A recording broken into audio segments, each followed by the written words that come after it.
Hello, my name is Jennifer, and thanks for joining us for yet another Grand Entrevista.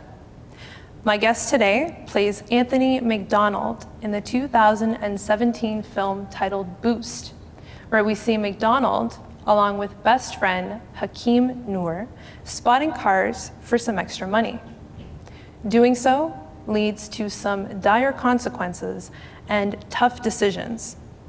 I'm sitting here with Canadian actor Jahmil French. Thank you so much for joining us today, Jahmil. Thank you so much for having me, Jennifer. If we could start today by you telling us a bit about your character in the film.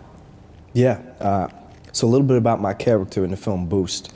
The interesting thing, I was actually given the opportunity to name the character. So in naming the character, usually I like to pull from my real life. I grew up with a very close friend of mine who's sort of like a cousin to me. His name is actually Anthony A. Mac McDonald. We grew up together in the same neighborhood, and we used to get into trouble and sort of, live young and restless.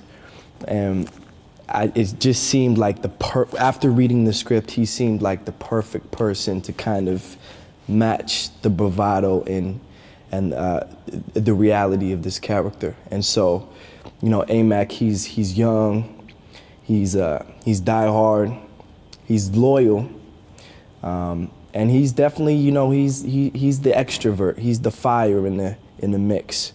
And so I think, A-Mac or Anthony McDonald or Mac, however you call him, is definitely an exciting character for an audience to sit back and just watch live and breathe on the screen.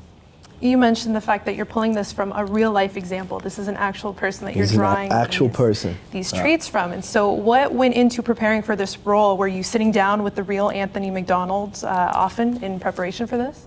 No, you know what?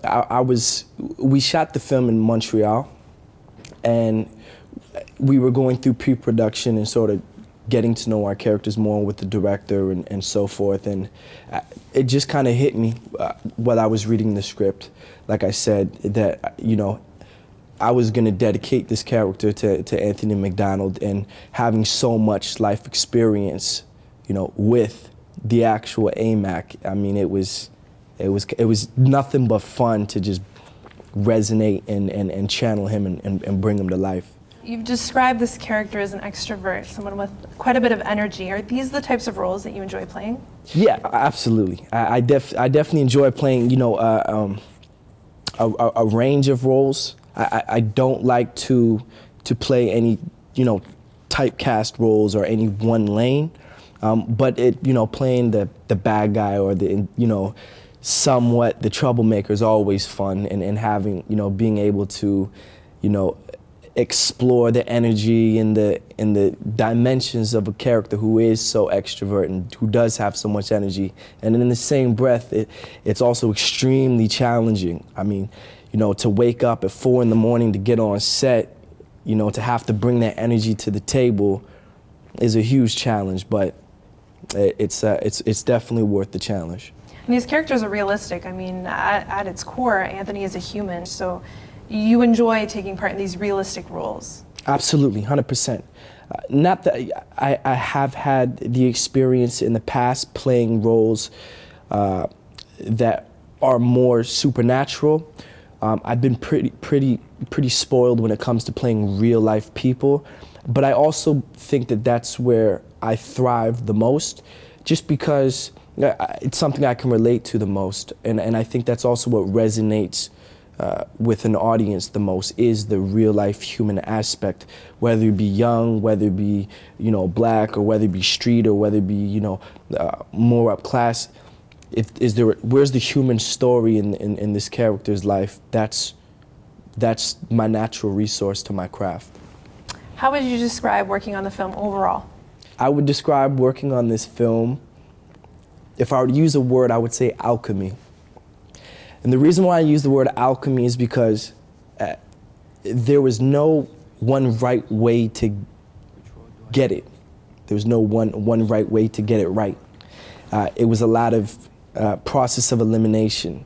It was a lot of try this and this kind of works, but this kind of only worked on this day, whereas it doesn't really work on this day. So I really had to be a team player and work closely with our director, Darren, work very, tight and close with my co-star, Nabil, and really just get into the alchemy of making a film, which is, showing a story.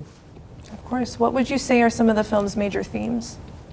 Some of the film's major themes. Great question, Jennifer. Family. Human nature. Friendship.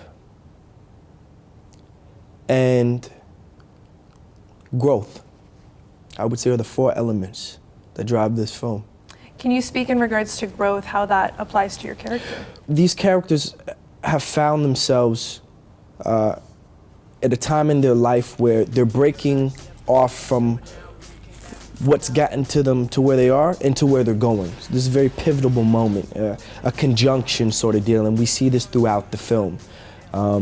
So I truly believe that growth is one of the moving themes, not just for my character, but for the other characters as well, is the decisions that we make in the film truly shape the character development of who these characters are to become, and that's a testament to the great writing, of Darren, our director, who's engineered such a beautiful, healthy, living, breathing script.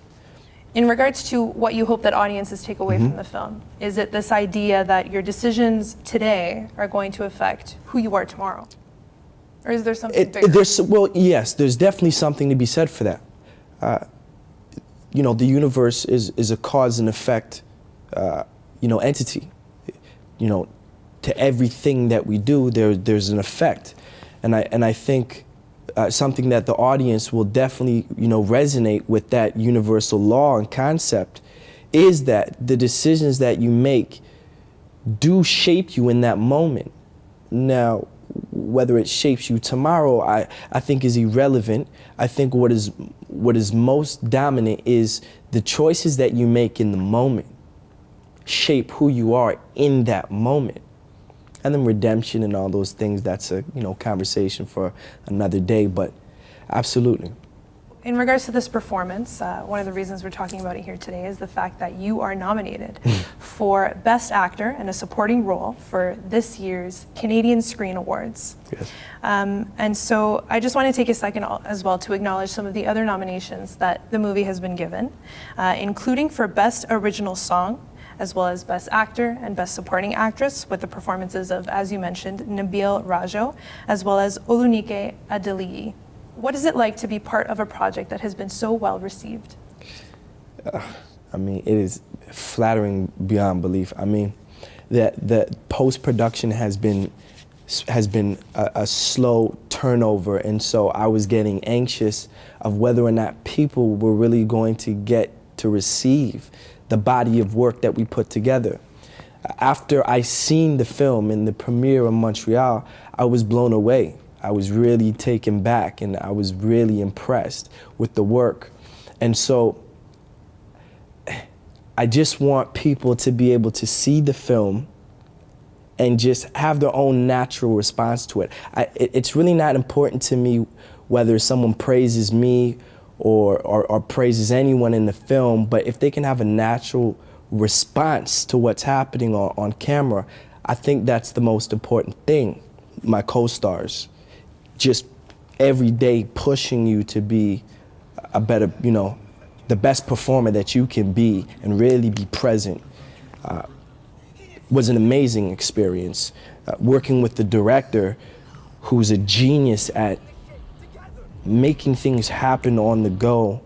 Darren was a genius at just saying, forget the script for now. This is where we are.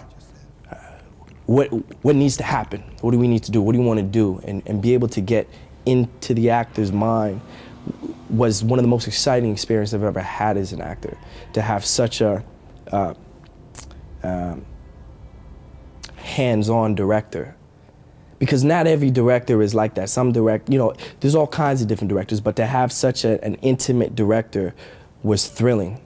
And definitely pushed my performance to what it was. This nomination is not your first from the Canadian Screen Awards. You were also nominated back in 2013 for your performance on the teen drama Degrassi: The Next Generation. What is it like being nominated again? Oh, you know what it feels like to be nominated again is so validating. As actors, we deal with an incredible amount of denial and rejection. And it comes with the business, and cerebrally you know it, but you can't help but to feel the frustration sometimes and you know,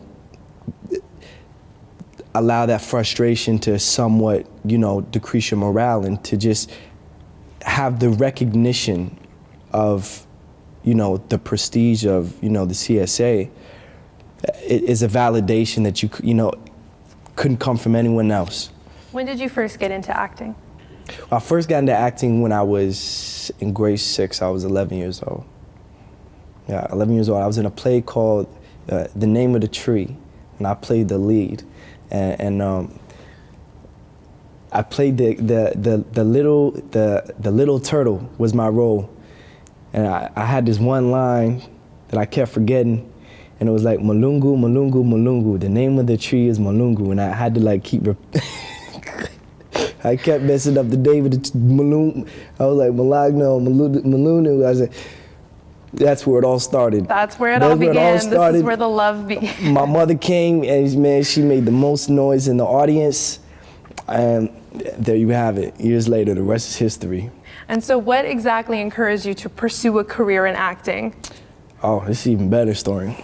So when I was about 5, 6 years old, 4 to 6 years old, I seen The Lion King.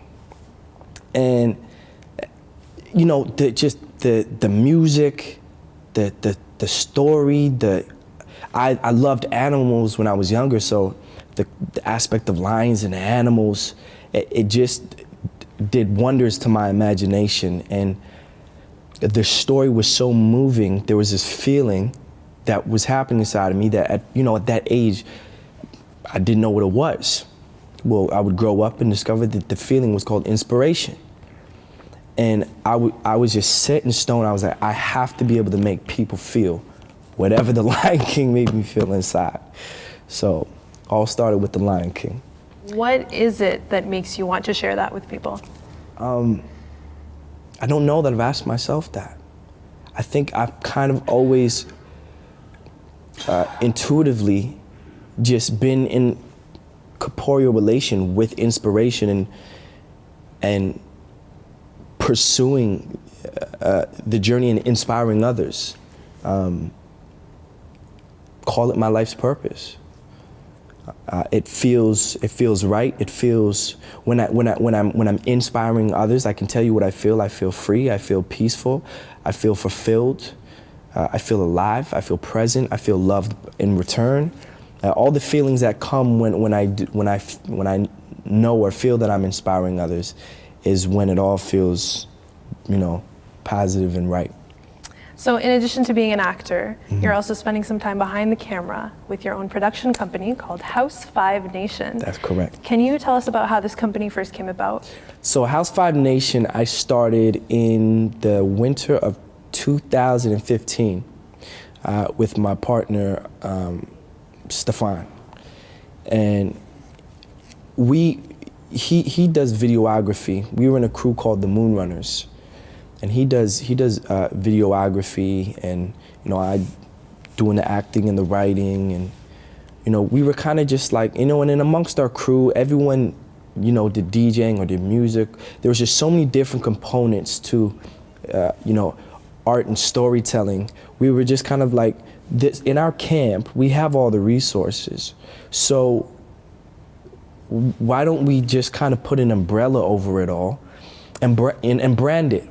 And so that's what we did, and I came up with the name House 5 Nation, which has its meaning, which actually I won't tell people, but there's a deeper meaning to why it's called House 5 Nation, and yeah, so we started a brand which I plan to dive into other things as well, music, possibly radio. And I really have given myself no limits to where House 5 Nation will go. I mean, anything is possible, but I'm starting with my first short film called Love Royal, starring Shanice Banton. And she plays the lead actress, and co-starring as well, Keon. Basically, it's a love story, but the dynamic of the love story relates to how the dynamic of love between young black couples have changed over generations. I can remember my grandmother telling me that her husband, that my grandfather, before they got married, before they're even boyfriend and girlfriend, used to walk 8 miles to go meet her at school, just to then walk her another 15 minutes home. He would walk 8 miles just to walk her 15 minutes home every day. And I thought there was something to be said for about the purity of that kind of love that I don't think exists as much as it did back in their generation. And so what this film is about is about bringing the discussion of where we find ourselves as young individuals in this new generation in relationship to love and in relationship with each other. And sort of how that has changed over time, as you mentioned. Yeah. I mean, the list goes on. The filters, with online dating and the Facebook and the Instagram and there's all these filters and the music. I mean, the music is a huge thing. I mean, if we go back and we listen to black music in the 70s, you're listening to Earth, Wind and Fire, you're listening to Gap Band, you're listening to Marvin Gaye, sexual, they were singing about love, right? And and now, I won't say no names, but you can hear the difference in the relationship between men and women. We're not singing about love as much. Added to your resume is a role on a brand new TV series titled Let's Get Physical. Now, it debuted in January, and how do you compare your character in this show, which is described as a comedy, to your character in Boost? Oh, 2 different people. Look, my character in Let's Get Physical, I mean, first of all, his name is Snacks. Could not be more different. It's a brilliant name. Snacks is a brilliant name. Snacks he's a chameleon. He's a young brother. Who's very street aware. He's very aware of street life and urban culture, if you will, if you'll call it that. But he can have a conversation with anyone. You put him in front of a blue-collared person, you have a conversation with him. You put him in front of a jock, you have a conversation with that person. You put him in front of a nerd, you have a conversation with that person. You know what I mean? And that's what's been the most fun about playing Snacks, is the ability to, interact with all kinds of different people, as I do on the show. Now, you've spoken about Love Royal, but are there any other projects sort of on the horizon that you can tell us about? Nah, that I can't tell you about. All right, well, when can we expect news in regards to Love Royal?